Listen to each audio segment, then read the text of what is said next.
Praise the lord. ప్రభు అయిన యేసుక్రీస్తు నామములో హోసన్నా మినిస్ట్రీస్ తరపున మీ అందరికీ హృదయపూర్వకమైన వందనాలు తెలియపరుస్తున్నాను. ప్రభు మిమ్మల్ని ఆశీర్వదించి దీవించునుగాక. ప్రియులారా, ఈ పూట పరిశుద్ధ గ్రంథంలో నుంచి ఓ విశేషమైనటువంటి అంశాన్ని మనం ధ్యానించాలి.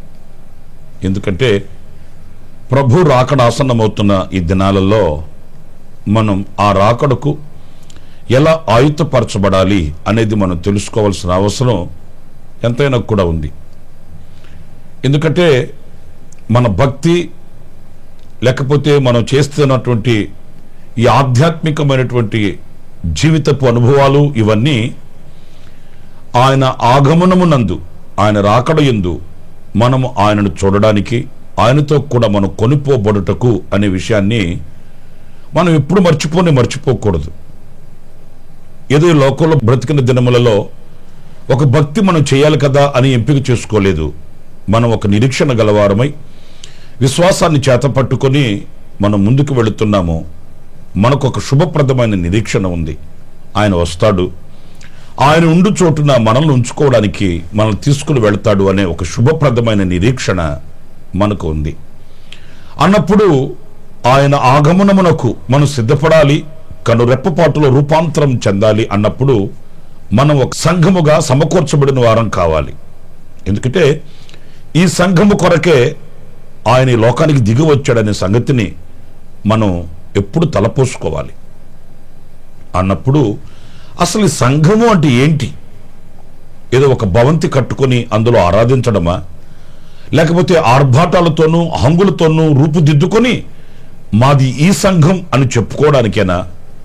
ఈ సంఘం యొక్క అనుభవాలు ఏంటి? అసలు ఈ సంఘం అంటే ఏమై ఉన్నది అనేది మనం తెలుసుకుంటే అది మన ఆధ్యాత్మికమైన జీవితానికి ఎంతైనా కూడా ఉపయోగపడుతుంది అనేది నా భావన. పరిశుద్ధ గ్రంథంలో మనం చదివినప్పుడు అసలు సంఘం అంటే ఎవరు ఏంటి అంటే యూదా పత్రికలో చక్కటి మాట మనం చదువుతాము. 1వ అధ్యాయము 1వ వాక్యంని నేను చదువుతున్నాను. యేసుక్రీస్తు దాసుడును యాకోబు సహోదరుడునైన యూదా తండ్రి అయిన దేవుని యందు ప్రేమింపబడి యేసుక్రీస్తు నందు భద్రము చేయబడి పిలువబడిన వానికి శుభమని చెప్పి వ్రాయున్నది. ప్రియులారా, ఈ వాక్య భాగంలో చూడండి, మనం గమనించవలసింది పిలువబడిన వానికి శుభమని చెప్పి వ్రాయున్నది అంటే సంఘము అనంటే ఓ పిలువబడిన సమాజము లేక పిలువబడిన ప్రజల సమైక్యత అనేది ఇక్కడ మనం గమనించాలి. ఏదో సంఘము అనంటే క్రైస్తవ కుటుంబంలో పుట్టి పెరిగాం గనుక మనం వెళ్ళి ఆరాధన చేసుకుని వచ్చే ఒక స్థలము అని మాత్రం మనం అనుకోకూడదండి. ఆ సంఘము అనేది మన వ్యక్తిగత జీవితాలతో ముడిపడి ఉన్నది. నేను సంఘములో ఒక సభ్యుడను, మేమంతా కలిసి ఒక సంఘం కట్టడం కాదండి. ఒక చెట్టు కింద కూర్చొని ఒక 50 మంది ఆరాధన చేసినా అది సంఘమే అనబడుతుంది. ఒక కట్టడం లేనంత మాత్రాన ఇది సంఘం కాదండి అని ఎలా చెప్పగలం? సంఘము అంటే ఒక భవంతి, ఒక కట్టడము ఇది కాదండి. పిలువబడిన వాళ్ళు ఓ చక్కటి పిలుపును కలిగి ఆకర్షించబడిన వాళ్ళు ఏ చోట 10 మంది, ఏ చోట 2-3 కూడి వాళ్ళు ఆరాధన చేసినా అది సంఘమే అనబడుతుంది. ఇక్కడ మెట్టుకు మనం గమనించవలసింది, ఈ సంఘమే అనబడిన వాళ్ళు పిలువబడిన వారేనా అంటే ఒక ప్రత్యేకతను మనం కలిగిన వారమై ఉండాలి. పిలువబడిన వారు అంటే ఎక్కడి నుంచి పిలువబడిన వాళ్ళు? మనం లోకంలో ఉన్నాము. లోకములో ఉన్న పాపం మనలో ఉంది. జన్మతః పాపం మనలో ఇమిడి ఉంది. ఈ ఆచార సంబంధమైనటువంటి కార్యాలలో నుంచి, ఈ లోక సంబంధమైన కార్యకలాపాలలో నుంచి, ఈ పాపపు ఉచ్చులలో నుండి, ఈ పాపము యొక్క కబంధ హస్తాలలో నుంచి మనం పిలువబడిన వారము. నా ప్రియమైన సహోదరులారా, చాలామందికి సంఘం అంటే అర్థం తెలియక సంఘం అంటే ఏదో ఒక ఆచారం అనుకుంటున్నారండి. సంఘం అంటే మనం ఏర్పరచుకొనిన ఒక పద్ధతి అనుకుంటున్నారు. కాదు కాదు కాదు.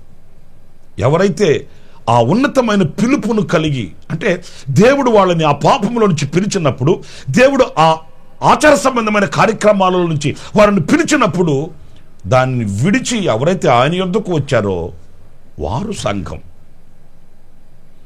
మరి పిలువబడినప్పుడు ఇంకా పాపాన్ని విడువక, ఇంకా లోకాన్ని విడువక, ఇంకా లోక సంబంధమైన ఆచార సంబంధమైన వాటిల్ని మరువక, నేను సంఘంలో సభ్యుణ్ణి, నేను సంఘం అనడానికి అతనికి సంఘానికి సంబంధమే లేదండి.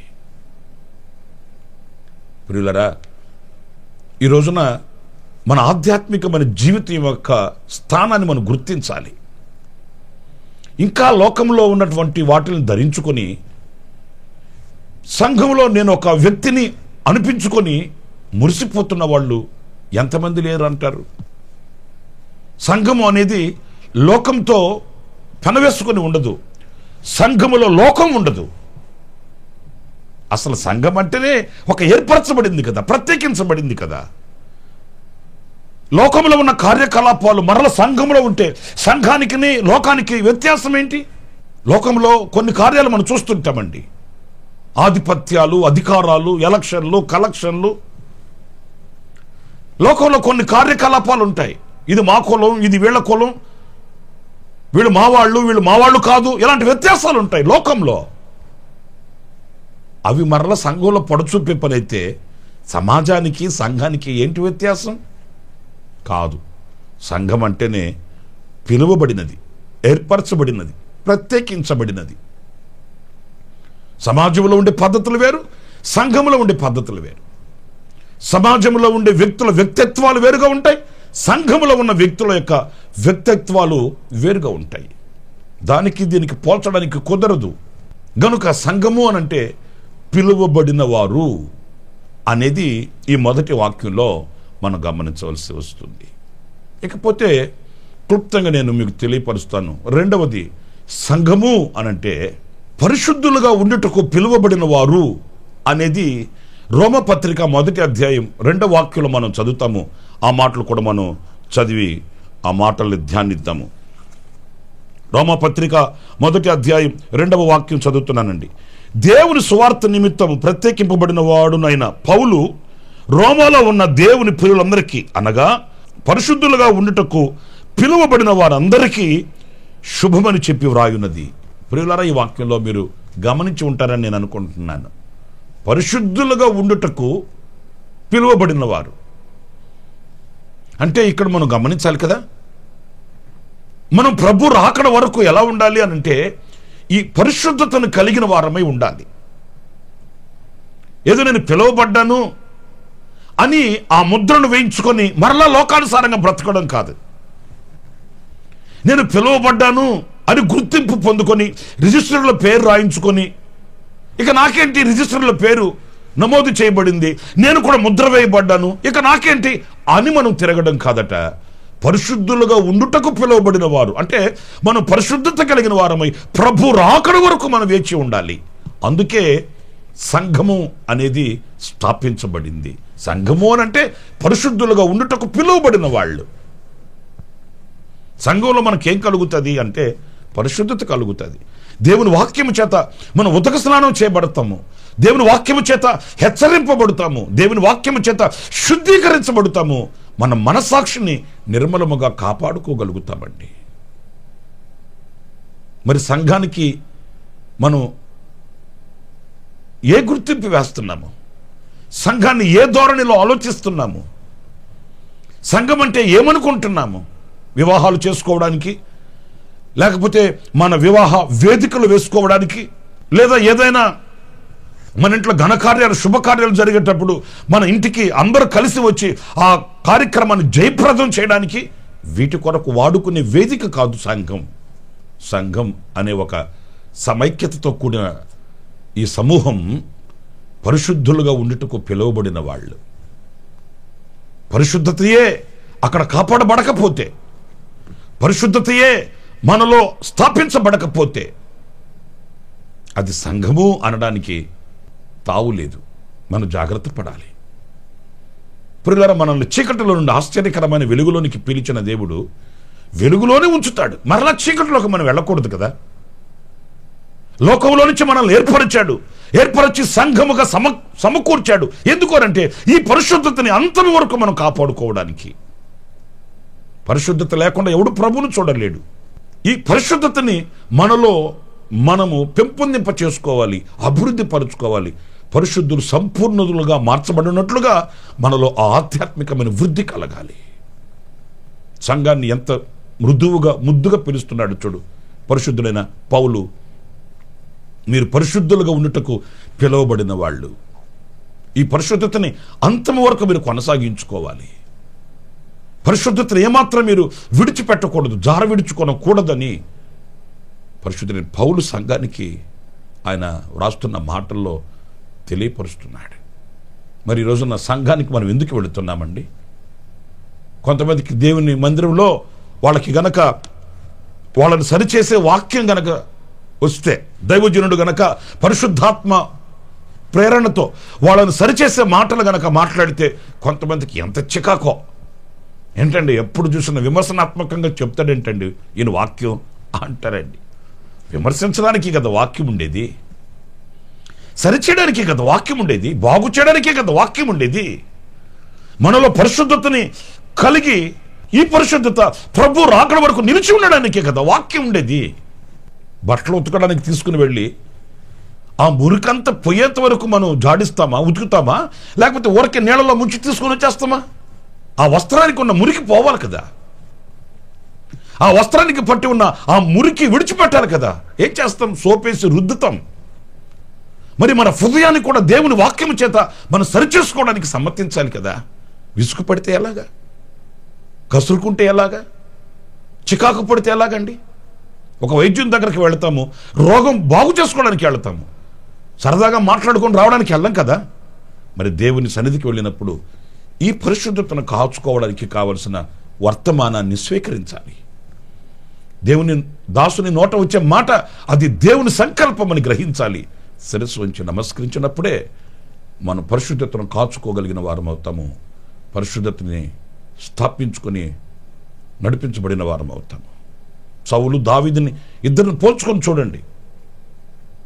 సౌలుని సరిచేయడానికి సమూయేలు ప్రవక్త వెళ్ళినప్పుడు సమూయేలు సౌలుతో సూటిగా మాట్లాడాడు. నువ్వు చేసిన పనేంటి, నీ అవివేకమైన పనేంటి అన్నప్పుడు సౌలు అంగీకరించలేదండి. వాస్తవమే నేను తప్పు చేశాను, పాపం చేశాను, అతిక్రమం చేశాను అని ఒప్పుకోలేదు, విరుచుకుపడ్డాడు. ఎందుకంటే అధికారం ఉంది కదా, చేతిలో జనం ఉన్నారు కదా, రాజ్యం ఉంది కదా, బలం ఉంది కదా, ఒక స్థానం ముందు ఉన్నాడు కదా. అందుచేత దైవ సేవకుని మాటను ధిక్కరించి ఎదిరించాడు. నేను ఊరకనే తీసుకొచ్చుకున్నాను అనుకుంటున్నామంటాయా? నేను ఏం చేసిన అందులో ఒక కారణం ఉంటుంది. కారణం లేకుండా నేను చేస్తాను అనుకున్నావా? దేవునికి బలర్పించడానికి తెచ్చానని కప్పుపుచ్చుకున్నాడు, ఎదిరించాడు. ఏమైంది? ఏ రాజ్యాన్ని అయితే ఆధారం చేసుకున్నాడో ఆ రాజ్యమే లేకుండా పోయింది. కృపను పోగొట్టుకున్నాడు, దేవుని దృష్టిలో నుండి తొలగిపోయాడు. అదే సందర్భంలో మనుషులు కాదండి, పొరపాటు అనేది బై మిస్టేక్, కావాలని చేయడం కాదు కానీ బై మిస్టేక్. ఓకే, దావీదు కూడా ఒక పాపం చేశాడు. అలాంటప్పుడు నాతాను ప్రవక్త వచ్చి దండించినప్పుడు దావీదు శిరస్సు వంచాడండి. నన్ను సరిచేయడానికే కదా ఈ వాక్యం వచ్చింది, నన్ను సరిచేయడానికే కదా దైవజనుడు నిలబడ్డాడు, నన్ను సరిచేయడానికే కదా దైవ సేవకుని యొక్క స్థానం దేవుడిచ్చాడు అని గ్రహించి శిరస్సు వంచాడు. కటాక్షించబడ్డాడు, కనికరింపబడ్డాడు, కృప పొందుకున్నాడు, మరలా అంగీకరింపబడ్డాడు. పరిశుద్ధులుగా ఉండుటకు మనం పిలువబడిన వారమండి. సంఘం అంటే పరిశుద్ధులుగా ఉండుటకు పిలువబడిన ప్రజల సమూహం. మరి మనం ఏ స్థితిలో, ఏ అవగాహన కలిగి బ్రతుకుతున్నాం అనేది మీరు ఆలోచించండి. చివరికి ఇంకొక మాట కూడా నేను మీకు జ్ఞాపకం చేస్తాను. అది ఈ రోమాపత్రికలోనే 13వ అధ్యాయము 14వ వాక్యాన్ని నేను చదువుతున్నాను. ఆ మాటలు కూడా మీరు జాగ్రత్తగా ఆలకించి చూడండి. 13వ అధ్యాయం 14వ వాక్యం చదువుతున్నానండి. మెట్టుకు ప్రభు అయిన యేసుక్రీస్తుని ధరించుకుని వారై శరీరేచ్ఛలను నెరవేర్చుకొనుటకు శరీర విషయమై ఆలోచన చేసుకొనకుడి. ప్రియులారా చూడండి, ఈ వాక్య భాగంలో మెట్టుకు ప్రభు అయిన యేసుక్రీస్తుని ధరించుకొనిన వారై అంటే సంఘం ఎవరు అంటే యేసుక్రీస్తుని ధరించుకొనిన వారు. జాగ్రత్తగా వినాలి సుమా. యేసుక్రీస్తుని ధరించుకొనిన వారు. ఎందుకు యేసుక్రీస్తుని ధరించుకోవాలి అనంటే ఈ సంఘానికి శిరస్సు క్రీస్తు యేసు గనుక. ఈ సంఘము అనే ఈ యొక్క శరీరానికి శిరస్సు క్రీస్తు. క్రీస్తుని ధరించుకొనని ఏ శరీరమైనా జీవిస్తుందా? ఘనత కలుగుతుందా? విలువ కలుగుతుందా? మీరు ఆలోచించండి. సంఘము అంటే క్రీస్తుని ధరించుకోవడం. క్రీస్తుని ధరించుకోవడం అంటే అదే ఒక షర్ట్ కాదు కదా. క్రీస్తుని ధరించుకోవడం అంటే ఏదో ఒక వస్త్రం కాదు కదా. క్రీస్తుని ధరించుకోవడం అంటే ఆయనలో ఉన్న గుణగణములను నెరవేర్చడం. ఆయనలో ఉన్న సాత్వికము, ఆయనలో ఉన్న అనురాగము, ఆయనలో ఉన్న ప్రేమ, పరిశుద్ధత, సమర్పణ, దయాగుణము, వాత్సల్యము, ఇవన్నీ క్రీస్తులో ఉన్నవి సంఘం ధరించుకోవాలి. క్రీస్తుని ధరించుకునిన సమూహమే సంఘం అన్నప్పుడు ఆ క్రీస్తులో ఉన్న ప్రతిదీ మనం సంఘముగా ప్రత్యక్షపరచాలి.